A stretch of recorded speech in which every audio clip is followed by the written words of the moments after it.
Good afternoon, and thank you for joining our discussion today on skills for the future in MENA's changing workforce. I'm Marissa Khurma, and I'm currently leading the Middle East program at the Wilson Center. This discussion is co-hosted with our partners in the world of workforce development, Localized.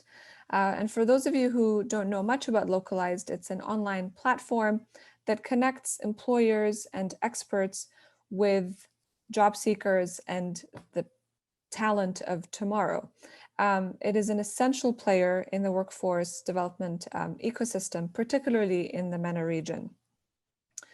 Today, MENA governments continue to grapple with acutely high unemployment rates, especially amongst the educated youth, outdated educational and skills development systems, as well as asymmetrical economic growth.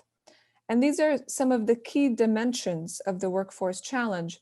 But today we will be zooming in to discuss skills and skills developments, particularly for the future. The Wilson Center's report on MENA's workforce development, Ready for Work, that we published last December, identified the skills mismatch as a critical component of this problem.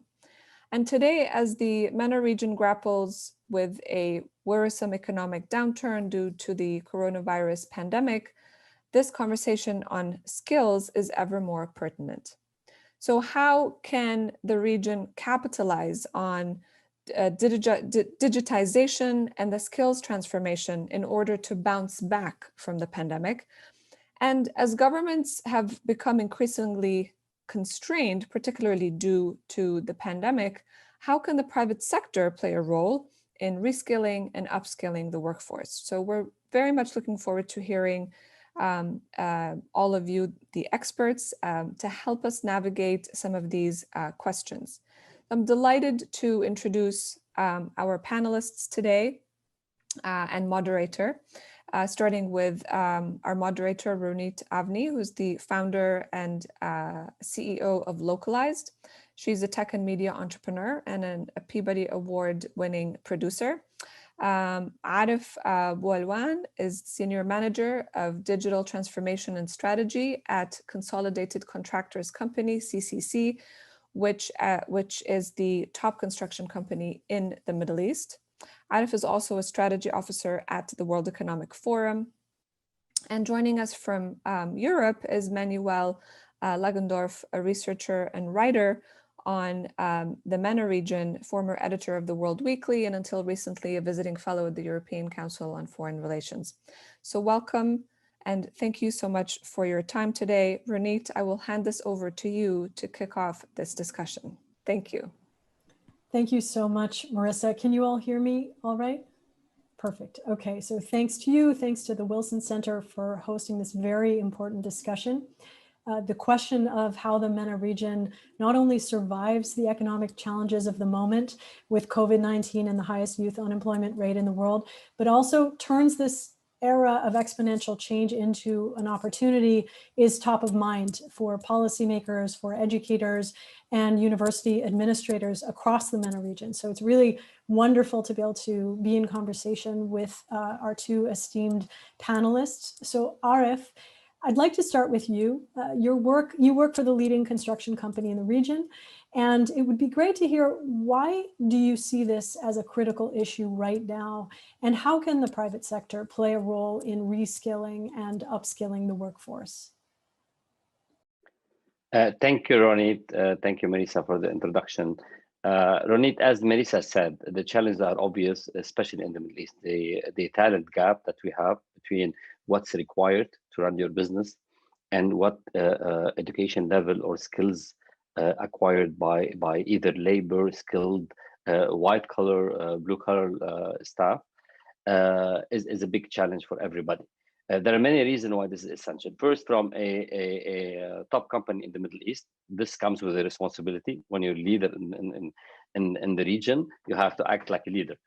Second, from business perspective, when we operate in a country, whichever is, and we cannot find the right talent, then we have to import expats, and this is big overheads that would affect your profitability in the first place, and your productivity, because they do not understand the local market, they do not understand the local culture, etc., etc. The third, and most importantly, I think, our responsibility to the local communities where we operate. So whenever we run training programs, whichever is, and we can promote the skill set of the staff and labor in the areas where we operate, it's win-win for everybody. And most importantly, being a leader in the Middle East, we focus on, rather than being better than the average, we focus on why don't we raise up the whole average? Why don't we try to help everybody to do a better job? Fantastic. That's very helpful. And I look forward, as we dig in a little bit later, to talk about where those specific skills gaps are from your perspective. But just turning to Manuel for a moment, as a scholar of this issue, first, can you help us to understand, before we go into the challenges of the digital transformation, what do you see as the requirements of the moment? Where do you see the most acute need for transformation? What are the skills? What are the sectors? And then we can go into the challenges that are related to those needs. Thank you. And also thank you to Marissa and everyone from the Wilson Center for hosting this, and Ronit for sharing. I think I'd like to start by saying that COVID-19 and the lockdowns that have happened have really pushed digital transformation up the agenda, and it's become more important than ever. And it's been an interesting time to observe what sectors in the private sector have been able to fare quite well by using their digital offerings and expanding them across the region. When we, for example, look at education, health, or other sectors like communication. And so I think we have sort of amongst this push, we really have actually in the region a fairly good basis when it comes to internet access has increased quite significantly. It is when we come to the challenge, there's quite a ways to go in certain areas, but a lot of, especially the younger generation, is already quite tech savvy and knows how to use technology like social media. But at the same time, I think there is, and Arif already touched upon this indirectly, I believe, there is a need really for government and the private sector to cooperate more. And so, the private sector knows better than anyone what the skills are that are lacking. For example, what happens is that many people graduate from university, have sometimes multiple degrees, but still there is a mismatch between the job market and what is being produced in the education system. And so I would say, to start with, we really need more cooperation in that realm, sort of to help have the private sector be involved in designing curriculums, leading workshops. So yeah. Fantastic. So one thing that our team has observed, Marissa touched upon Localized being a company that interacts with government, we interact with universities and employers. And when you ask employers what it is that they're looking for, one of the biggest gaps that we see is the answer of soft skills or essential skills, that we're seeing gaps in things like data science, AI, the very cutting edge technological skills, but also the soft skills, understanding what are the norms, the workplace norms, the professionalism, et cetera. And I would be curious, Arif, turning back to you for a moment, can you talk about, there are different sectors that have different norms and different requirements. There's the blue collar workers, there are white collar workers. Can you break down for us where you see the gaps in these various demographics and where you see some opportunities there? And at some point, I'll share with you some of the strategies that we're seeing certain governments adopting, certain universities adopting, but it would be great for us to collectively over the course of this conversation to start to surface some of the best practices that we're seeing so that they can be perhaps expanded across whether it's national lines or regionally. So Arif, turning over to you, just thinking about the different demographics and the skills gaps when you think about blue collar, white collar, et cetera. Yeah, Ronit, very, very true. Regarding the white collar, if I start with that, we have realized, if I take construction as an example, and then I can go into more cross-industry regarding the leadership and emotional intelligence, which I would apply to any industry. If I take construction, for example, which is, we know in the Middle East, traditionally, the biggest two industries were oil and gas and construction. Now we see, of course, other evolving technology innovation, but this is traditionally, this is the most required jobs in the Middle East in the last probably 30, 40 years. So if we take construction, we realize that in the last many years, people are less reluctant to join from high school to universities, join engineering degrees. We have realized that from statistics. So we even have to go back to high school. And that's what we've done in collaboration, for instance, with Lebanese American University, which I'm advisory council for the University for Computer Science. We went back to the high school and we made summer camps to promote engineering, to encourage more students to enroll for engineering, because without student enrolling, and if you have the best university in the world, the student who defines the standard more than anything else. So you want more students to enroll, to select better students, and so even started from high school. And then you would go to the pre-graduate the last year before graduation, be it BE or ME. And then we have developed a training, summer training that would come for 3 months over our camp and practice before they graduate from their university. So this bridge huge gap, 3 months, between what they learn theoretically and what's happening in the real world. So whenever they graduate, even if we don't offer them the opportunity, they're much more employable by because many other big companies, they would want to see that experience realized by them.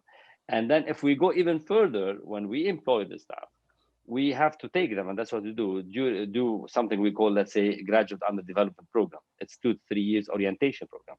We don't want a fresh graduate from reputable universities and engineering to go and do one discipline only. You want them in the first 3 years because they might not know. The best thing is for one of the books says that only lucky ones know their strength. So unless you go and orient that student, that fresh graduate, on different disciplines, you might never realize where's their areas of strength, where they might fly. So there are development programs that will take them during that. And there is a leadership program later that would focus more on emotional intelligence, leadership skills, supervisory skills, etc., etc. That's what, when it comes to an example in the engineering, in the engineering and construction industry, for instance. But if I talk to all industries, there's definitely there's definitely a trend in the Middle East that we realize there are definitely very good universities, but many universities graduate the best engineers, but you always have a problem in for instance, the English language, and that's a challenge. To join an international company if you don't. So many times we do training English, as simple as that. You find brilliant guys with distinction, they've done great innovation, but they cannot translate their ideas. So you might go even to that basics, and definitely communication and leadership skills. So these two are definitely now, if we speak about the Middle East, the last few years, we see a big change. And if I may touch on what Manuel has said about digital transformation, you know that now the Middle East is that's why I'm very optimistic in the future of the Middle East, because it's one of the most demographic growth area in the world. Many countries, you have like 70% less than 30 years old. So you have the millennial generation plus Generation Z, they're the majority of the population. And they're all, when it comes to digital transformation, they're digitally native. Even if I come from an IT background, whenever I have faced problem with my smartphone, I seek my 13 years old son to help me. He knows really better than I do with all these small things. So this is the generation we see now in the Middle East. That's why we're very much optimistic. And you see the visions of many of the wealthy countries in the region, a very sound vision, like Saudi 2030 vision, the UAE similarly, the Mars mission. The first time we have in the Middle East region a minister for artificial intelligence. So that's in UAE, of course. So all these things we see will help a lot. Digital transformation will help a lot. Everything I talked about will mitigate it ultimately. Unfortunately, many countries, so we see this top-bottom approach in many of the wealthy countries for that. Unfortunately, in many other countries, there is an absence from the public sector when it comes to the awareness of what, let's say, Dubai is doing. Just as if you're in different part of the world, although you might be a very neighboring country. So here we see a more bottom-up approach, and we see the startups are stepping in and taking leadership and disrupting many industries. And we hear so many success stories now in the Middle East from countries we never imagined we could see such an innovation and high tech coming. So that's why I'm always optimistic about the future of the Middle East. It's because of the future generation. That's all. So to go back to your question regarding the blue collar, the blue collar is a big challenge for everybody, and the reason is that we don't have craft. It's not part of the culture of some countries. Some countries, yes, you find it. I'm not going to name which one in the Middle East, in the MENA region. Some countries, you find it, you realize that in the culture. You can find any craft you want. You want a welder, you want a pipe fitter, you want an electrician. Other countries, maybe because traditionally, historically, I mean, they lived on trades, there is a huge absence of that. And imagine if you want a very simple blue collar to import the talent, while there are thousands of people unemployed and they're uneducated, and they can be very easily reskilled or upskilled to do the job. And that's why, and this is our strategy, is that we put a set of objectives. And I would really encourage any private sector, going back also to what Manuel said about the private sector responsibility, what they can do. And this is really a win to the company itself, not only a CSR perspective. So it's, for instance, it's our interest to maximize the local manpower, to maximize the safety and quality of our operation, to transfer the knowledge to the local community where we operate, to empower them with skill set that will open for them a career development, etc., etc. So what we've done is we've done for blue collar permanent training centers in many countries. We have now permanent training center in Oman, in Saudi Arabia, in Egypt, in the West Bank, almost most of the areas where we operate. And there are continuous training, even if we don't have jobs, even if we're not employing that period. Okay, and it really pays off. We many times get a job after 5 years, and then we realize that there are many people that we can employ that we trained already because we keep record. So it's not only a CSR thing, and this is what I'm trying to promote here. It's good for the business, okay, besides being great for the society, and definitely a CSR objective. Fantastic. And so much of what you're saying resonates. A couple of anecdotes that I think would be of relevance. Our team at Localized, we connect university students to industry experts and employers. And when coronavirus hit, we're in touch with many governments. And I have to say that I am optimistic like you for the MENA region, because the rate of adoption of new technologies and experimentation that took place in MENA as a result of COVID was remarkable. And we actually operate in several other regions of the world. I won't name names, but MENA was the fastest. And I don't just mean the GCC, I mean all the way from, from Beirut to Bahrain, from Amman all the way through the adoption, going virtual, going remote.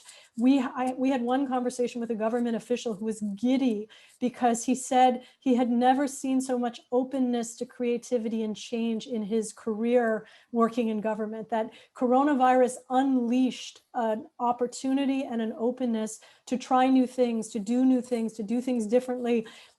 Some places where you had to have 10 meetings and coffee meetings before you got something done, suddenly they were doing it on Zoom immediately within an hour. And so the energy that we felt, obviously concern, and certainly in economies, places like Jordan, there is a deep concern about the economic situation and the stability and all of that. But also there is a deep opportunity. So I share your optimism. I think the other piece that I share that is going to require attention is sometimes the barrier to entry is something very small. So a concrete example on our end, we work with a lot of hiring managers in places like Dubai for the MENA region, where it's a headquarters of a company looking to hire across the region. And they'll be looking at, they can recruit on our platform, they can find talent. And just as you said, you might have excellent engineers in places like Palestine or Egypt, for example, really phenomenal engineers, but their English skills are not great, to the point where you may not know that you should capitalize your first letter and last letter, your first name and your last name, right? Which, because there's no capitalization in Arabic, but in English, capitalization is a signal that you know the language. So something as simple as an employer goes to your profile and your name is not capitalized, says to them, you don't speak English and you're not going to be able to communicate with a cross-functional team. And it's so small, but it's instantaneous and it turns off a recruiter. So those tiny interventions that give people an understanding of what the social norms are, the engineers are perfectly capable of doing these things if they're aware that it's important. And there needs to be more of that translation happen. So we're gonna go into that in a few minutes and dig into some more practical suggestions. I think what you're doing at CCC, what you're describing is fantastic. The idea of lifting the knowledge base, we need it, we need more of it. And more companies, and you see this in the pharma sector, you see this in AI, more companies are stepping in across MENA to have internship programs, to have training programs, to partner with universities. It is exciting, it's not sufficient. So with the challenges in mind, Manuel, I'd like to turn to you because there are lots of reasons to be optimistic, as Arif had laid out, but there are also some areas for caution. What would be some of those areas that may concern you, or that you think we should keep an eye on as these transformations and adoptions of new processes take place? Yeah, absolutely. And I absolutely overall share that optimism. However, I think that there are a couple of points that we should pay attention to, and where there is important role for government, civil society, and private sector in the region, but also where, and maybe we can discuss that later, where outside actors can actually play a positive role.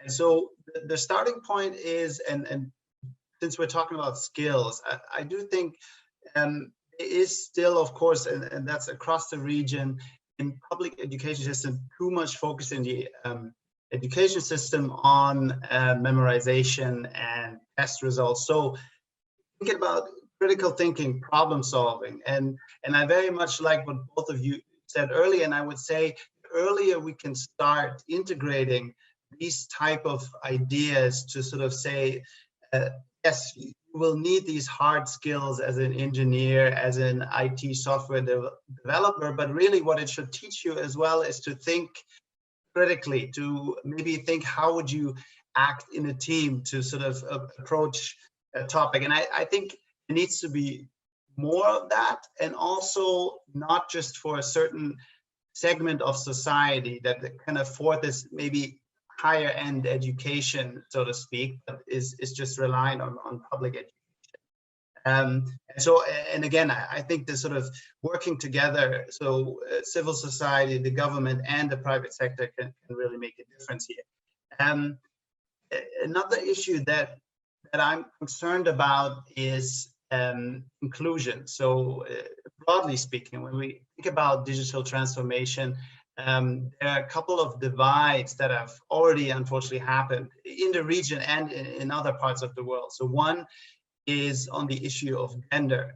So if we look at statistics and so, between the two genders, on internet usage, the gap is increasing, which means that more girls and women have a harder time to access the internet, so are more likely to be left out of this digital transformation, and will have a harder time to access jobs in this new economy. And similarly, on the issue of infrastructure, I think sort of the Gulf, the GCC countries are sort of quite advanced, and of course are already in talks about 5G technology, or have already implemented that partly. But in other parts of the MENA region, the situation doesn't quite look as good. I mean, 3G coverage is widely available. But if we're really sort of talking about using this digital transformation in an economic sense, that is not quite enough. And so other areas, especially rural areas, are still lagging behind when it comes to internet access. And the majority of the digital economy is already happening in the capitals, in the urban areas. So there is a danger that those that don't have access sort of to these areas will be left behind. And I think that is something, these two issues when it comes to inclusion are quite important, and there needs to be more work done on that. I also think, and maybe this is not just relevant for the digital economy, and I would be curious actually to hear Ara's views on this, is the ease of doing business. So when we think of the digital economy, of course, borders matter less. But if you want to set up a base in a different country, you need to register, you need to sort of hire talent. And I do think sort of the lack of a common regulatory environment across the region still can at least slow down business expansion, especially when you talk to sort of young companies that don't quite have the capital yet to invest a lot to sort of set up a new base. I think there are still obstacles in that realm. And similarly, when it comes, these might seem sometimes like small things, but things like blocking certain voice over IP services like WhatsApp calls or Skype can also just add to the cost of doing business. So I think these are some of the sort of points that I would like to stress. Excellent. Thank you, Manuel. And just a reminder to our audience that you can post your questions on Twitter with the handle @WilsonCenterMEP. So once again, it's @WilsonCenterMEP. Please go ahead and post your questions. And Manuel, talking about the digital divide, that's critical, and the gender divide on that is critical. One perhaps silver lining or positive development is that in MENA, or maybe it's not positive there, it's just worse here, but you're more likely to get investment dollars as a female founder in MENA than you are in North America. And so, you know, I wouldn't say things are equal there, but and perhaps it's just a commentary on where we are, but you are seeing a lot of female founders in the region. You're seeing them getting more of a capital as an overall percentage of investment dollars, but still something that's critical, and definitely in the last mile scenarios of internet connectivity where it has a real survival implications, that's critical to be able to have that access. Going back to your comments about starting early, not dealing with just rote learning. One of the things that I've been thinking about quite a bit, we work with universities all across the region. So we've got partnerships in Tunisia, in Lebanon, Palestine, Egypt, Jordan, the GCC, Oman, et cetera.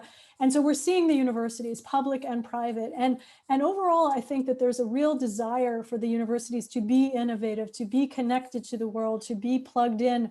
So I think that the question of innovation, agency, non-rote learning has to start much earlier. That, you know, the transformation is happening at the university level. The professors are willing, by and large, the administrations are willing. You're seeing some very interesting models in Jordan, for example. HTU, the Al Hussein Technical University, has a year of practical learning where you actually have to go and work in the workforce in order to graduate. It's a condition of graduation. So we are seeing a lot of forward-thinking best practices at the university level.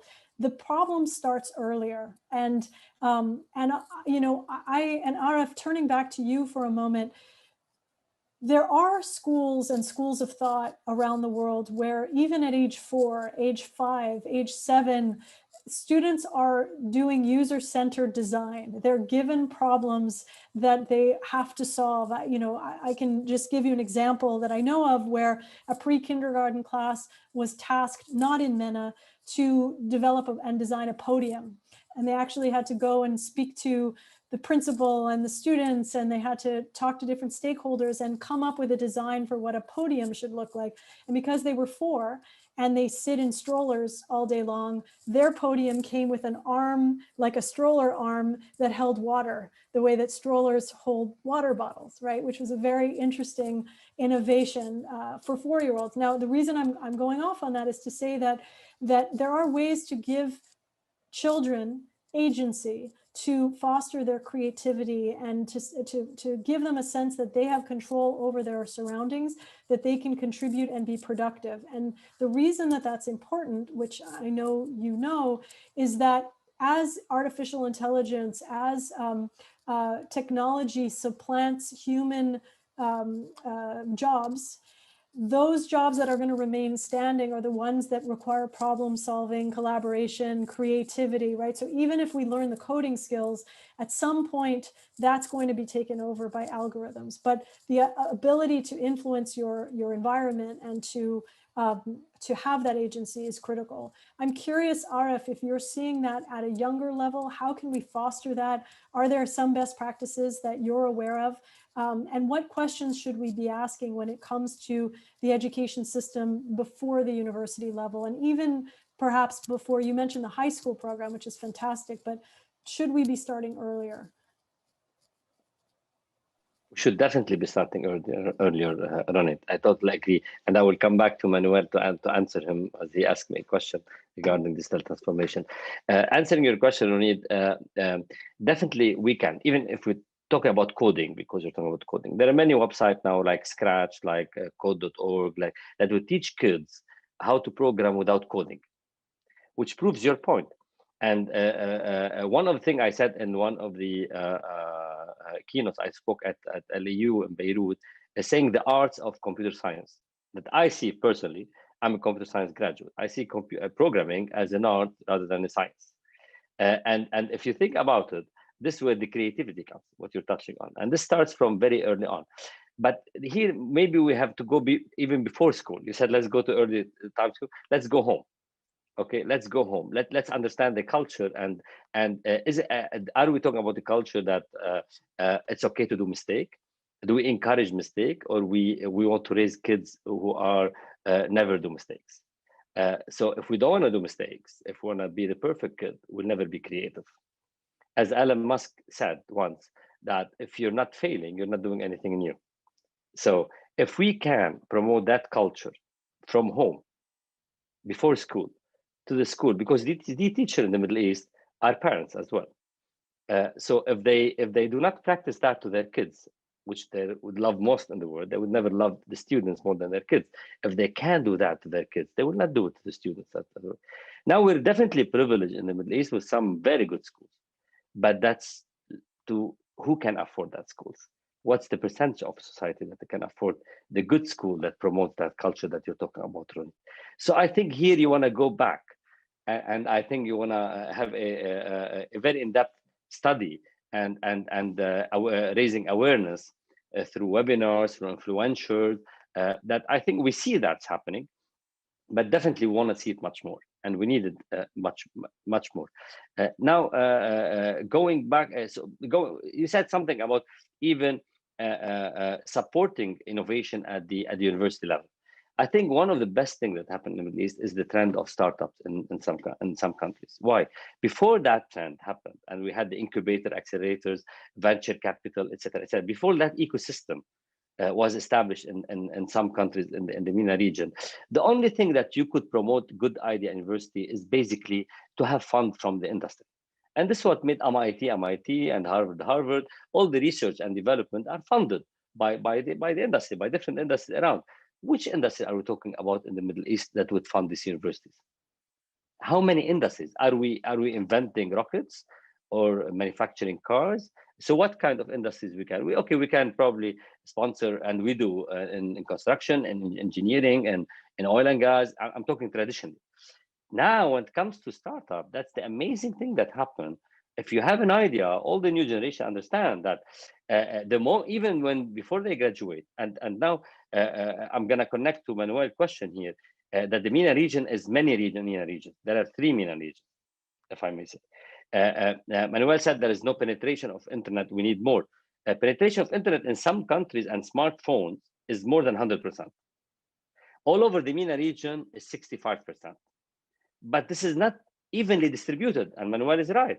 So you can see a country which is 100%, while another country, without mentioning the name, you have far bigger percentage than 35 without internet. So it's not evenly distributed. If we talk to Dubai, a few months back only, living in Greece, there are even, and talking about inclusion, Manuel, 2 Greek fresh graduates, one girl and one boy, traveled to Dubai only to establish their startup. That's amazing. We never saw this 5 years back. And they called their startup InstaShop. And these 2 Greek entrepreneurs exited last month or 3 months back with $380 million or euro. I forget the exact number.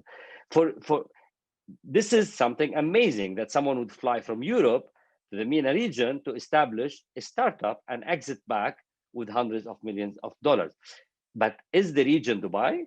I wish that Dubai can be a role model when it comes to the ecosystem. I'm talking about the startups, and to be replicated in the Middle East, all over the Middle East. So talking about inclusion also, when we have in some countries penetration of smartphones more than 100%, we will have more entrepreneurs, of course. And you're definitely right, Ronit. Now we see even more entrepreneurs, and they can raise funds easier because simply, and there are other trades other than technology. For instance, we wanted to balance, construction is a man's job. Since ages, it's a man's job. So we wanted to change that image for CC. We definitely have some women in our jobs, but in the remote area, if you're operating in the desert, that's not every woman would accept to live in that condition in the first place. So what we've done is that instead of thinking horizontal across all trades, we thought what trades we can make a difference. For instance, BIM, building information modeling. This happens in the back office. So we have 3 major offices, one in West Bank, one in Egypt, one in Greece, that we could employ the majority, more than 60-70% women. So you can go into trade by trade as an organization, private sector, but private sector cannot solve this problem alone. It's a public-private collaboration going, and this is I would connect to Manuel's question about digital transformation in the region. The biggest problem we have that some government are still the system is still very outdated, and even if they have automation. Many people confuse automation with digital transformation. Even if you have the best system in place and everything is automated, you can ask few simple questions. How many times any government would ask you for the same information more than once? Ask that simply. How many times you need to visit a government office? I will take Estonia in Europe. I'm not talking about Northern Europe or Western Europe. I'm going to take Estonia as an example. For the last 7 years, nobody visited, almost none of the Estonians visited their government offices. Everything happened online. They have digital identity. They started with the basics. Digital identity to identify who are you on it. Every time I need to ask you for 5-6 documents to realize that you're on it, or there is a better way of doing that. We don't ask you for the same information more than once. We don't store that information more than once. So if we can, there are basics that government, we can speak hours. I'm not gonna hijack the talk now, but there are basics that governments can ask themselves these questions to understand if they're in the right direction when it comes to digital transformation, or they're just automating bad processes. If a process is taking you down, when you automate it, you go down even faster. So beware of what you want, you might get it. Here, the right strategy, and even in the most advanced countries in the MENA region and in Europe, we still find challenges in the public sector. It takes very, very bold leadership to push that sector forward. And back to Manuel, and only then opening new business for the private sector will be smooth, because this is what scares private sector. The hidden thing they do not understand when they come to any countries. I think that's very constructive and concrete. And I also agree with Manuel that that, and both of you, that clarity and transparency around policy, predictability and efficiency, those are all things that are important in any sector anywhere in the world. And the more that you can automate what is automatable, but what you're saying, digitize and consolidate and make simpler and remove the friction, so that if something where you're constantly having to interface with government agencies to get your permits and to do all of those things, if that can be reduced and clarified, and to Manuel's point, if that can also be perhaps under an umbrella of consistency that is regional, so that if you have a startup in Egypt that wants to expand into Jordan and into the GCC, that it's much more easy to navigate, so that you know how you can do that. How can you collect money legally? How can you pay people legally? How can you set up shop legally? So the simpler, and that's true anywhere, right? The simpler and clearer it is to be able to operate, and certainly with a regional framework, the more you're eliminating barriers and friction.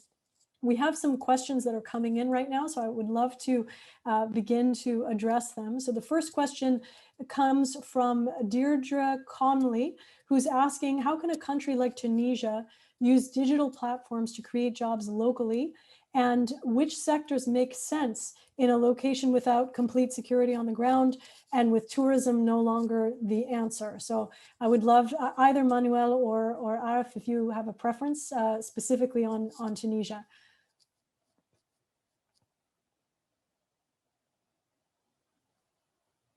I don't have a specific answer for Tunisia, but I would answer something because part of the description of today's good talk is that linking skills to security.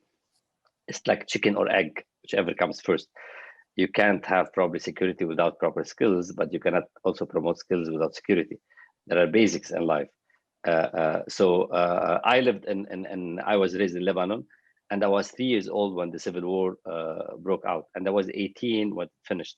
So I lived 15 years out of the first 18 years of my life in civil wars. So I understand what lack of security means. I was privileged to come from a family who could afford good education and university, but I was more privileged to stay alive. Without security, I don't think you can have anything. The first thing, we need to stabilize the region, sort out the regional and international conflict that takes place in this beautiful region, and then we can definitely promote many things.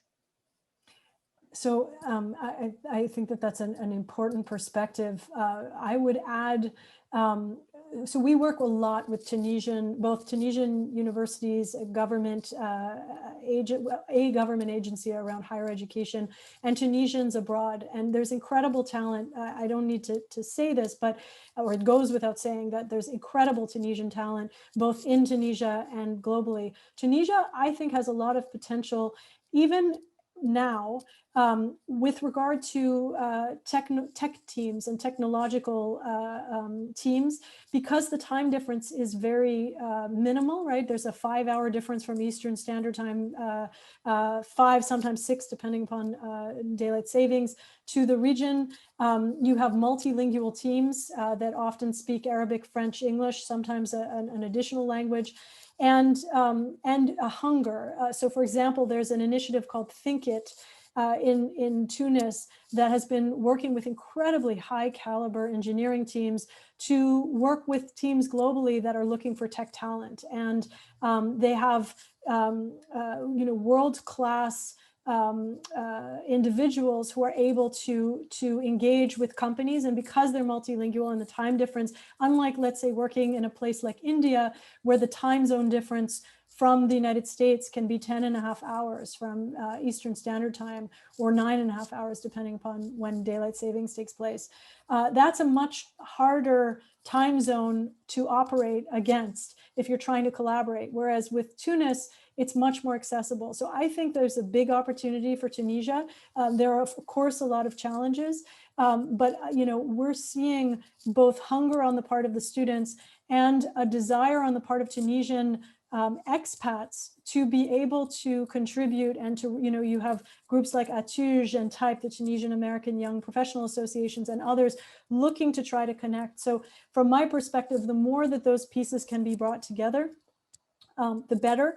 I think students need to see, and aspiring professionals need to see what the baseline of professionalism looks like, because when they know what that is, they can rise to it. If you know what the standard is, the talent is there, but the awareness of what the norms are in an international context, working on a global scale, are not always there. And that's true, frankly, for students everywhere, but we see it quite a bit in Tunisia. And then there's a language piece, right, which is, in a sense, is Tunisia's center of gravity Arabic and French, or is it Arabic and English? Because there's been a reorientation of universities shifting to English in the last few years. There's some growing pains there because the populations aren't yet necessarily at the fluency level that is going to be required to have those international teams collaborating at scale. So those would be just some of my reflections working with some of the universities in Tunisia and some of the government agencies. Manuel, is there anything you would want to add to that? Yeah, I would actually like to just add something on the security question, because I think it's an interesting and important one, especially in the MENA region. And just one example, I think that can help also inclusion is the issue of digital payment. So, for example, often and that can also help women be more involved. So, for example, if digital payments cut out for women and men, for example, travel that can be risky or dangerous, or if you have to transport a lot of cash, if you have to collect your salary and there might be a risk that you will be robbed or anything. And so the usage of digital payment apps that can sort of be used with simple mobile phones already, I think is an interesting case to be looked at. And some countries in the region are already trialing it or using it for paying public sector employees as well. That's great. And digital payment has been increasing in MENA during COVID. You're seeing that a lot. Contactless payment, getting the unbanked banked regionally is becoming increasingly important, but you're seeing a lot of transformation in the fintech space. I want to turn actually to Marissa. To you, is there anything you would like to add with regard to this question about Tunisia specifically? Thanks, Ronit, and thanks to Adif and Manuel for this very interesting discussion. So there's one thing I wanted to address with regards to tourism and security, and I think this is the way forward in the tourism sector worldwide that we're seeing is community-driven tourism. And I think when tourism sites, when the government comes in to basically upgrade or to organize tourism sites, it is crucial to have civil society organizations and the local community involved. And this is one critical way to also make sure that when everybody is involved, everybody has a stake to promote the safety and security of their own community, and definitely also increase the benefits from from that community or for that community. So I think the more we look at innovative ways at how we do tourism differently, we don't want to write it off completely as a sector, because in Tunisia, it is a very important sector. It has been severely hit by obviously the political developments that we've seen and acts of violence and terrorism that we've seen as well. But I think that community-based and community-driven tourism is definitely the way forward in order to address that issue. Fantastic point. Thank you so much, Marissa.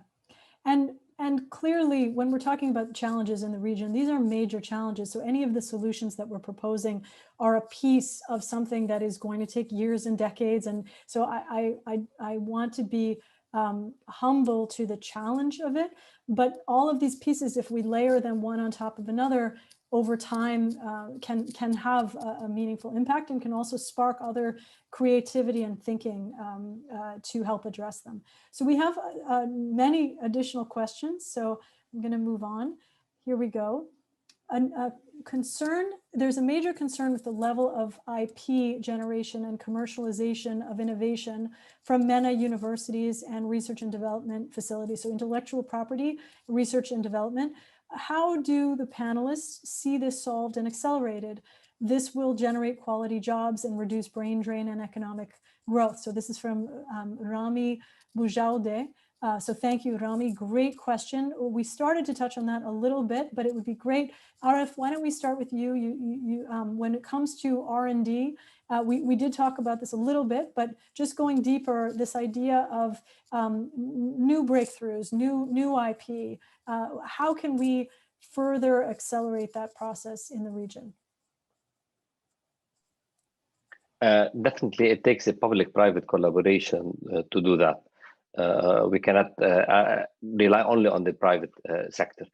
As I said, I think earlier, many of the countries in the Gulf region, we see a very solid and sound top-bottom approach for that, where the government are looking to diversify their economy by 2030 or whatever, 2035, depending on the country, and they're promoting and investing a lot in innovation, universities, research and development, startups, incubator, accelerators, etc. So this is definitely, we see it in some of the countries in the region, and it's very satisfactory. In other parts of the region, it's really a pity to see a complete absence from the government, and we see, as I said before, sometimes a bottom-top approach where some startups and private sector collaborate in order to promote. And here, maybe I can give an example of what the private sector can do on it, if you like. We have established 4 years back what we call CC Startup Strategy, and later become a subsidiary of CC Group, a company called CC Startup. And basically what we've done is that part of the World Economic Forum, we foresee what will disrupt the engineering and construction industry by 2030. And we deduced a set of technologies, and then we came and we want to research that technology within the private sector, CCC and with some partners. Then we established within the group a committee for each technology and with diversified subject matter experts in order to research that technology. And soon after, we research what are the startups in the Middle East that are working on technologies, on related technologies to that committee. And luckily, in many times, we found many startups that were working on that. And then when we fulfill the three, we have the strategy, we have the committee, which will help the startup bridge the gap with the domain knowledge, because this is usually the startup required. We fund a pilot. And we fund the pilot, and many times we succeed and excel. Like we did with Localized Skilled in Saudi Arabia, the first 3D printed livable house in the world. We executed part of CC strategy. We did in Dubai, we collaborated with Mensa additive manufacturing to reverse engineering spare part and 3D print spare part. With Wake Up, a Saudi founder, we did IoT to improve safety and collaboration. We also did off-grid cabin renewable energy in Oman, in Qatar, in UAE. So if we can put the strategy for collaboration and bridging the gap, because as I said, the biggest problem of innovation in the Middle East is the lack of industries that will bridge the gap and provide the domain knowledge. You find brilliant ideas, brilliant engineers doing research or IT people, but they lack the domain knowledge. And we as industry, whatever industry we come from, we're usually too traditionalist to disrupt ourselves. Otherwise, we wouldn't be this traditional industry. And from the other side, you have the domain knowledge gap. So marrying both with collaboration strategy, I think that would excel. And IPs, coming back to IPs, many countries, they have very strict legislation. Again, there are more than one Middle East when it comes to everything, and IP is no exception. So we're very satisfied with many countries, how they deal with IP, how fast you can register the IP and protect your innovation. In some countries, maybe by the time you finish the cycle, it will be stolen, the idea. Maybe someone else would have done it. I love that you gave examples of new IP and new innovation being developed, because one of the challenges that you'll find in the startup community is that the most financially successful startups, one could argue, are, you hear this a lot in the region, copy paste, right? Where you take an existing model and you localize it for the MENA region, and you become really expert at executing on it, whether it's food delivery or logistics transportation, and then you have an exit where a larger global player acquires. And we see this over and over again. And those are fantastic success stories of growth and acquisitions, and they're a great model, but they're not necessarily furthering a narrative of breakthrough innovation. And so I think, Arif, what you're saying is very important. The innovation is happening, but there is a funding gap. There may be a role model gap. Maybe there aren't enough examples of exits yet. So the appetite, we saw this after Souk was acquired by Amazon, after Careem was acquired by Uber, huge influx of entrepreneurs into the space who want to, they have the hunger, they have the passion, but they also have the role model. There's a vision of a journey, a trajectory that can lead to success. InstaShop being another example. Now where there's a gap is making sure that those who are hungry to innovate with new IP, new R&D can see a journey to an exit that's successful in order to keep that flywheel going, in a sense. And it's not that the talent isn't there, it's not that the ideas aren't there, but that continuum requires a lot of pieces of infrastructure to support at every stage. And that's a really critical one. So thank you for touching upon that.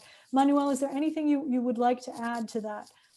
I just wanted to add, so if one of the benefits that government and the private sector, I think, can see if they collaborate more on R&D, for example, is also, especially if it's done outside the Gulf, is the question of talent. And that if there is this infrastructure where there are serious projects, you can actually maybe see something like a circular migration. So people that were highly skilled, highly trained, but due to a lack of opportunities, left to sort of work in other countries, be it in the Gulf or in the West, and see more opportunities to come back and bring their knowledge and experience back to other countries of the region. So just wanted to highlight that as one of the benefits if there is an increased focus and also funding in that area.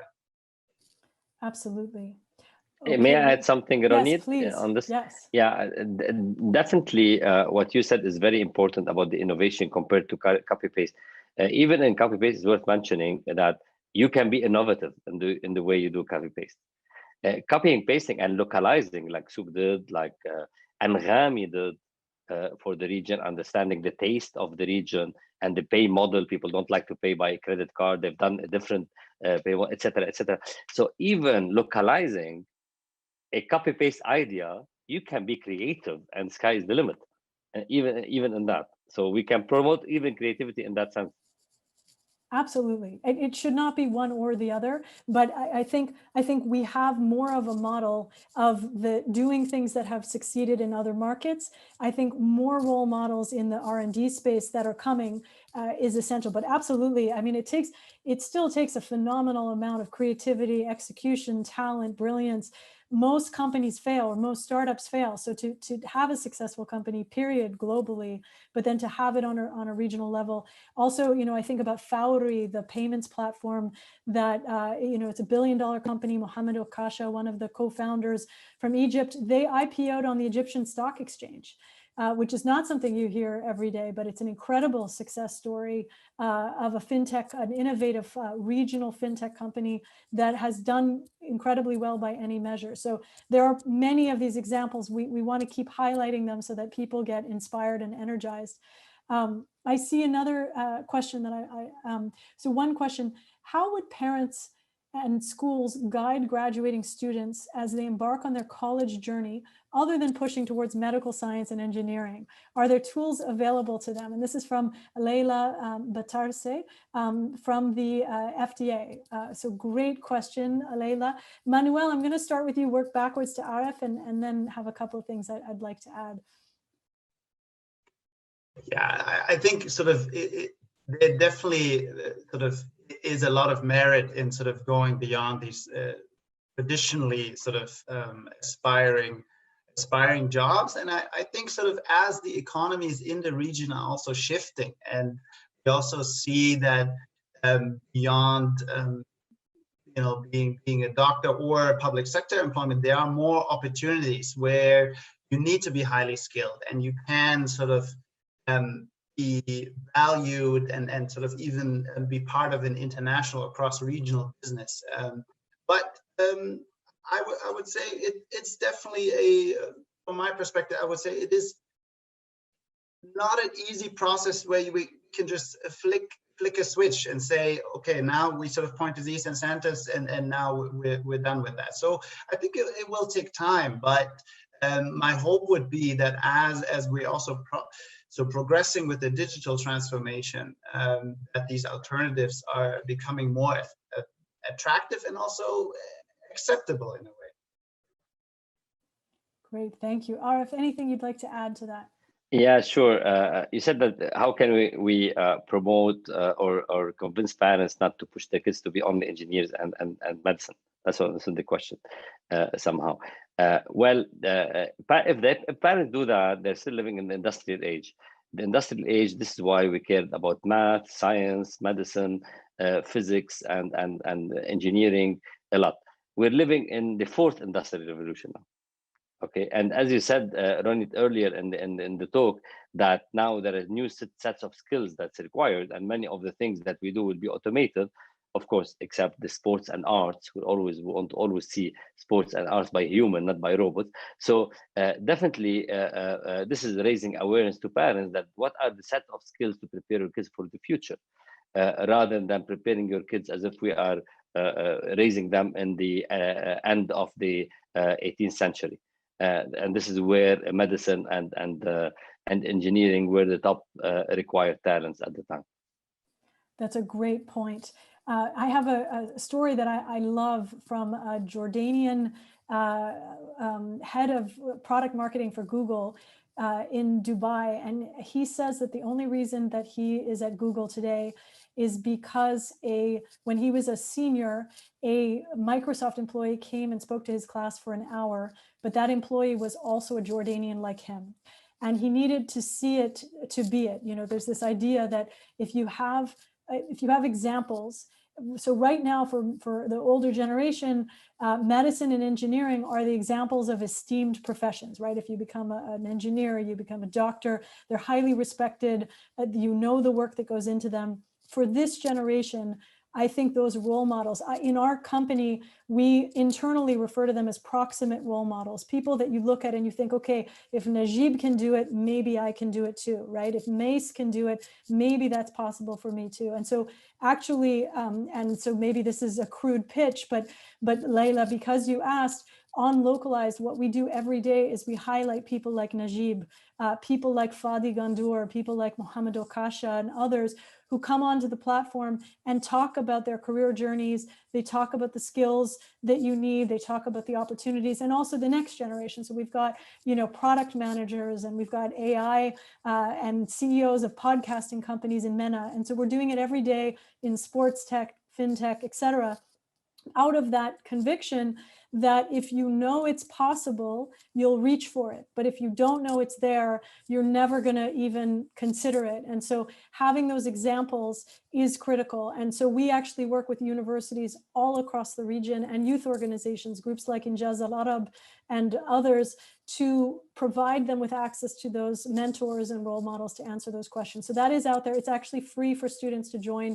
So just, as an FYI. But I think you're absolutely right to be asking that question. Okay, we have. Yes, please. Yeah. I just wanted to add to your point that really that is also one of the important ways I think where we can even further boost female entrepreneurs to really sort of help with these networks and show that there are role models that come maybe from the same country or town. And really help them to see that this path is very feasible. Absolutely. In fact, we have Rana El Kalioubi is going to be speaking in a couple of weeks. She's the CEO of Affectiva, an AI company. She's Egyptian. And Amira Yahyaoui, who's a Tunisian, just spoke on Localized a few days ago. And she's an entrepreneur who runs an ed tech company, but had been an activist. and Nadia Makbul as well, who runs an architecture firm, a sustainable architecture firm. So we're absolutely thinking about a gender lens, and 100% right. We need, we are one small piece of a much broader picture that needs to continue to reinforce these role models, and not just in MENA. This is something that we need globally, but it is also true in MENA. Okay, we have a question from Asher Orkabi, who asks, will the recent UAE, Bahrain, Israel peace treaties positively impact education and employment across the region by combining advanced technology and higher learning with Gulf wealth? So there are lots of dimensions to this question. It could be a whole hour and a half on its own, but maybe if we could just get a couple of quick hits from either one of you, maybe Manuel, if you want to start. Right, so I would have to say up front that that exact deal is not part of my expertise, but I would say that when we look at scientific collaboration, R&D collaboration in the Middle East, certainly if the political relations are established, that Israel is an important, can be an important partner because of how advanced technology and R&D sector is. Arif, is there anything you would want to add there? I'm peace advocate in general, and I hope one day we'll live to see peace all across the Middle East. I share that, so I appreciate that. And I'll just say, maybe taking moderator privilege here, that scientific advancement for peaceful means, non-militaristic means, great. My hope would have been to have seen, my concern, we work a lot in Palestine, of course, is the ability for everybody to flourish with a sense of equality and human dignity and freedom. And I think that deal brokers some areas of hopefulness, but perhaps didn't advance certain other areas where I would hope that everyone in the region can experience greater equality and freedom and opportunity. If I may add one thing, Ronit, unfortunately, we hear one peace treaty news, and we hear 10 new wars somewhere else. So hopefully, at least there should be a balance between how many wars now we have outside the region, even in Azerbaijan and Armenia, unfortunately. Yeah. So we see it's franchising we hope that peace would live for everybody. Appreciated. Okay, we're going to move on to other questions, and just to say that that topic is a whole topic in and of itself. Okay, let's see. So actually, one more question from Asher about the MEA Awards, or MEA Awards, MEA Awards, forgive me if I'm mispronouncing, funded in part by the Ford Foundation in the 1970s through the 90s, had a significant impact on research development in MENA, AUB and AUC in particular. How would you structure a similar program for the 21st century? So when it comes to R&D and IP, it sounds like. Arif, do you want to take that? Yeah, as I said before, not to repeat on it, I'm a believer in the MENA region of the startup ecosystem, and this is the best way to promote innovation. And we have even incubators. We have that students and undergrad can be engaged in incubators even before they graduate. So for me, I think this is the best way possible. Definitely, this requires public-private collaboration, etc. Everything we said before is still relevant, but this is the best way for the region, I think now. Yes, please. And so maybe, maybe just to add to that, since the Ford Foundation, of course, is a US-based organization that works across the world, but I think. Since we're talking about skills overall today, I think that is one area also where outside actors can have an impact. For example, if we're talking about the digital transformation and how, I would argue it's often focused on the sort of main urban areas of the region, and so less impoverished and more impoverished areas are at risk of being left behind. I think there can be a role for example, development actors to help fund educational initiatives that are already led in great parts by civil society or in conjunction with the private sector in the region to say, we can help you fund a workshop that is being held in sort of more impoverished areas to really be able to give everyone a chance to be part of this transformation and then get these digital skills that they need to participate. So I think it's an interesting and important topic to think about where can outside actors sort of play a meaningful role while still sort of acknowledging that I think the sort of the main driver has to be the local government, private sector, and civil society. The one thing that I would add to that is we're in a new moment in history where just because you leave your home doesn't mean your knowledge is gone. So whereas before we might have thought about brain drain. So let's say you're Jordanian entrepreneurs and you leave for London or Singapore or Dubai or Silicon Valley, and that used to be considered a loss. And I would add one more constituency. There's outside actors, there's government, there's the private sector, there's the educational system, but there are also the expats or the diasporas or the communities that share an affinity for the particular place. And those communities, historically, when they left, they were gone. And there were about 6 different ways that you could access their contributions, maybe coming through tourism or volunteering or buying nostalgia goods, etc. We're in a new moment where you can have experts like Amira, who I mentioned earlier, or Rana. Rana can be based in Cambridge out of MIT.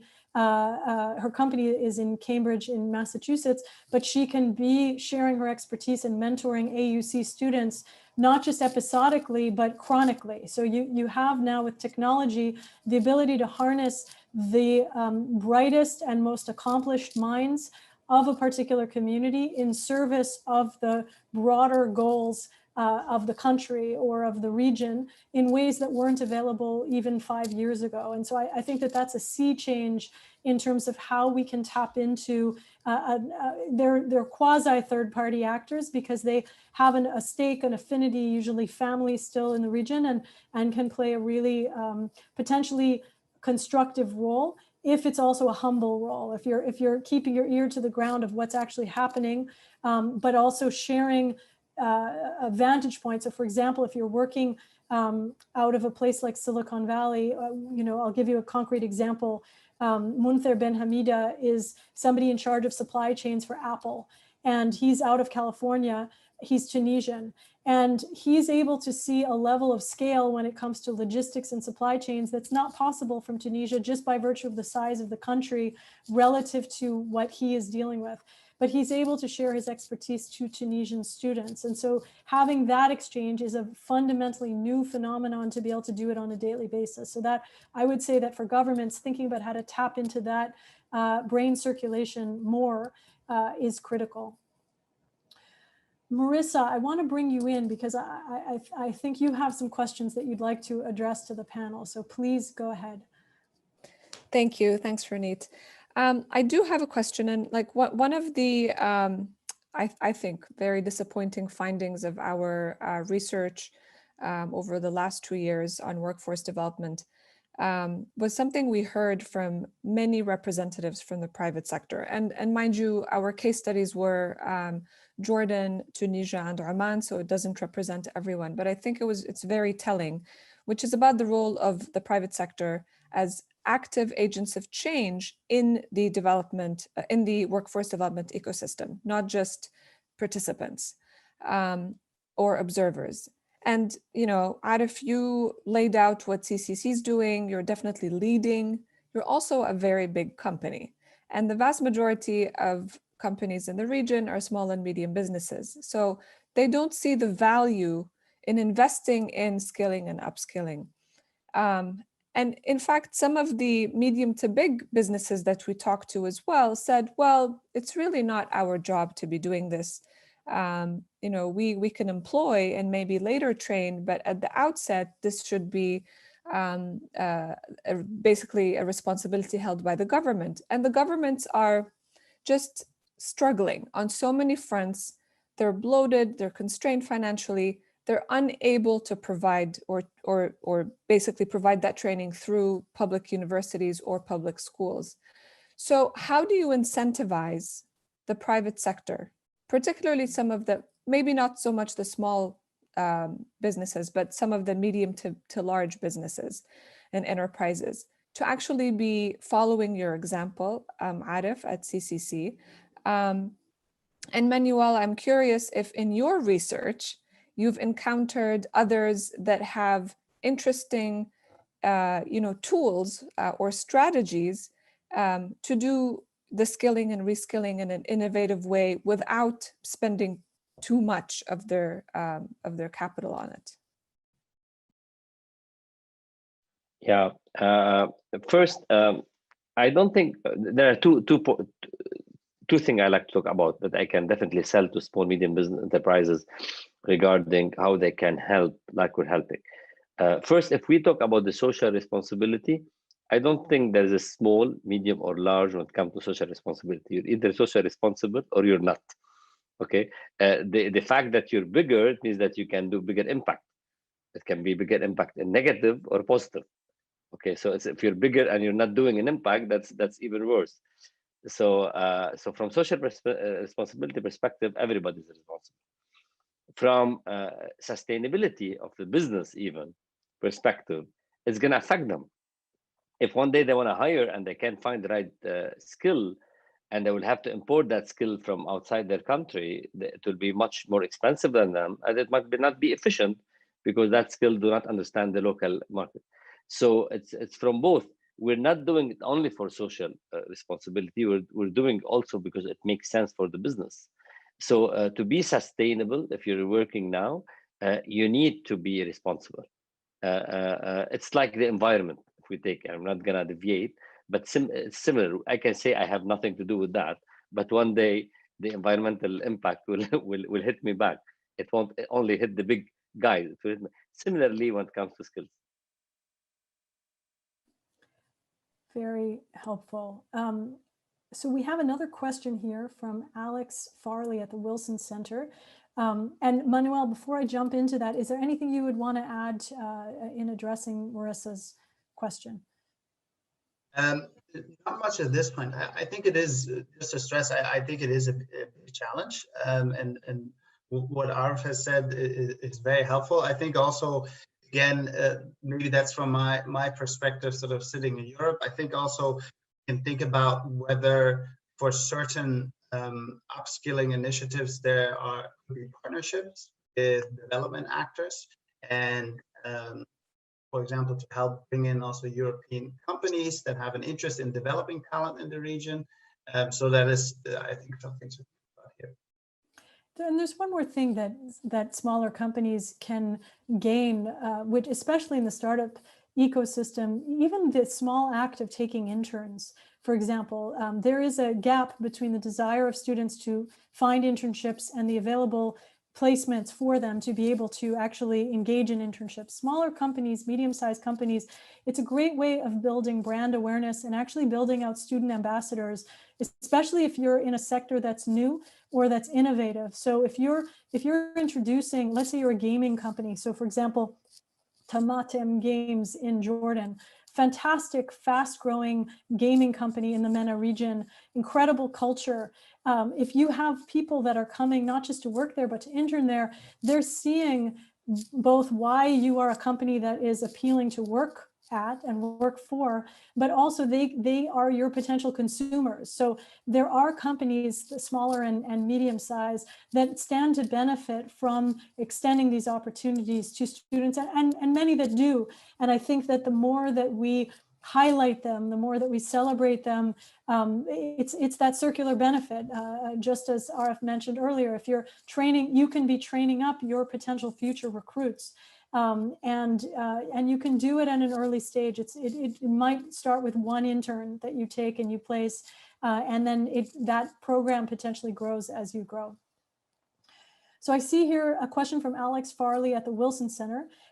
He asks, he said, the panelists emphasize collaboration between educators and the private sector, but governance in universities in the region can be very entrenched, centralized, and resistant to new quality assurance standards. Is there hope for new education models, flexibility, and standards to stimulate public higher education?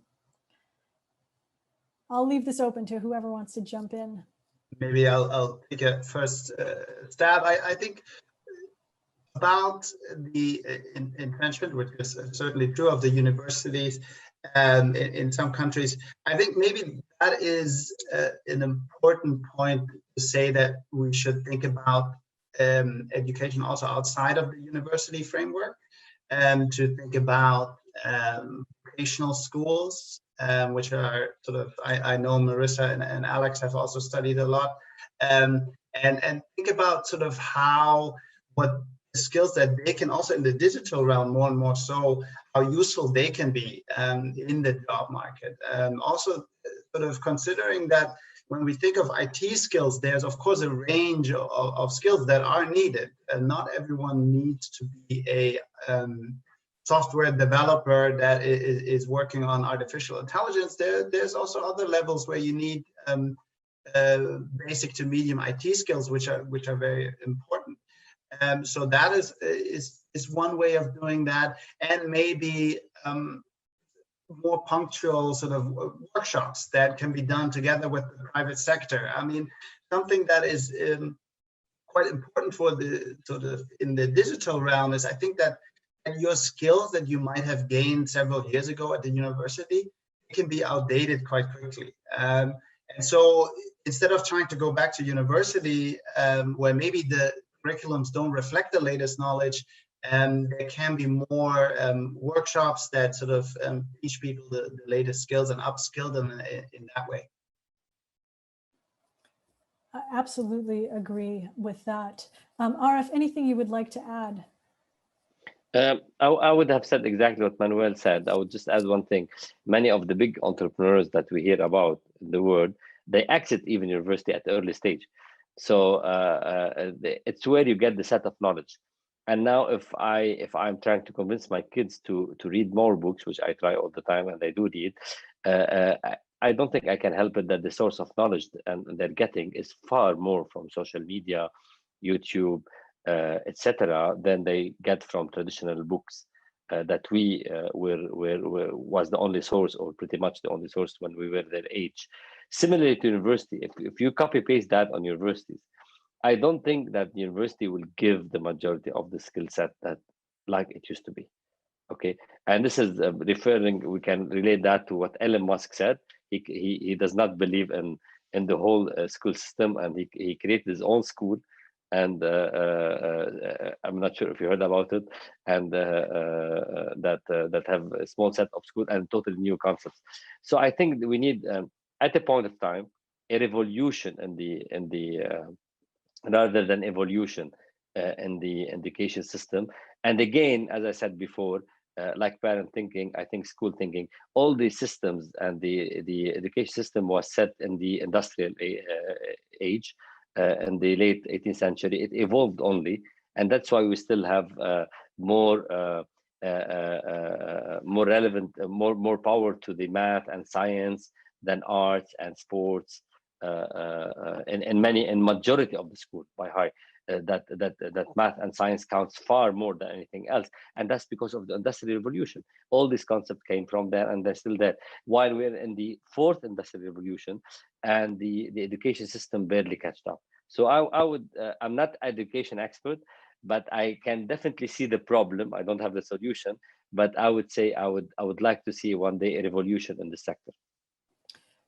I absolutely concur. And just to add some perspective, because we work with universities across MENA, but also here in the US, this is not unique as a question to MENA at the moment. This is, universities everywhere are grappling fundamentally with how do they stay relevant? Often, just as Manuel, you said, by the time you teach it in class, it's usually out of date. It might be too late. So you see some universities adopting models where they're partnering with boot camps and micro courses to micro credential. You see other institutions instituting more shorter period of time of learning, more working As I mentioned, HTU in Jordan as an example where you now have a mandatory year of working as part of your accreditation. You have some that are moving to the apprenticeship model. There's all kinds of experiments being run right now. There's no clear answer to this. This is a problem. And I think it goes back to the skills of the future that Arif, you're talking about, creativity. How do you learn to think? How do you learn to be creative? How do you learn to synthesize? Those are the skills that are going to get farther in the coming years than just the specific equations or the specific algorithms and the coding. By the time you learn the coding language, it might already be late. So how to code, what is the framework of coding is as important as the specific languages that you're learning. We're coming to time, so we're not going to take any more questions. I do want to turn it to the panelists for any closing thoughts that you would like to share. So I'll work backwards. We opened with Arif, so Manuel, if you wouldn't mind kicking us off with any final reflections. I think, and I've learned a lot during this discussion, so I'm happy to have participated. I think sort of for me, really, when I look at the digital transformation and all this potential and everything that's happening in the digital startup ecosystem, I think the future can definitely be bright for the MENA region. In the end, I think sort of where we need to be careful is, as I said before, is that we include as many people as possible.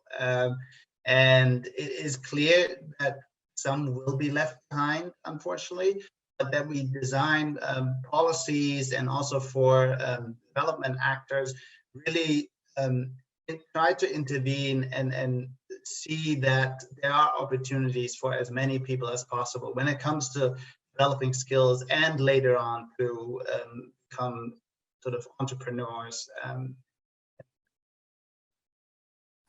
Absolutely, very important, making sure to design for those who are more vulnerable or who otherwise may be left out. So, you know, I absolutely agree. Arif, please. Yeah, if one thing we learned from COVID-19, I think that if no one is safe until everybody's safe. I think this applies for everything. Okay, if one person is left behind, we're all left behind.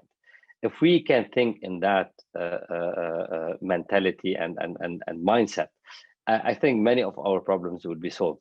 And living, as you said, Ronit, before, in a globalized world, when you said that we can work now from different regions, etc.